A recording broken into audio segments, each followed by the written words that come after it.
देशाची राजधानी दिल्लीमध्ये काल लाल किल्ल्याजवळ ब्लास्ट झाला आणि या ब्लास्टमध्ये अनेक जण जखमी झाले.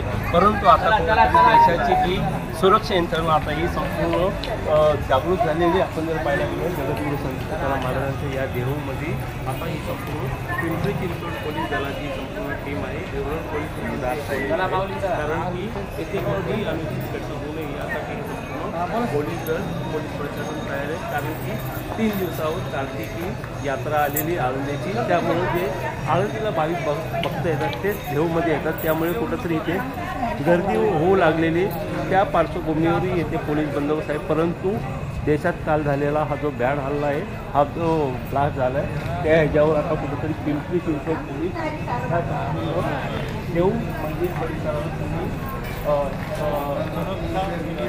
त्या संपूर्ण देऊळच्या मंदिराला आता कुठंतरी पोलिसांच्या छावणीचं स्वरूप आल्याचं चित्र आपल्याला दिसून येत आहे. गणेश दोडम न्यूज 18 लोकमत देहू.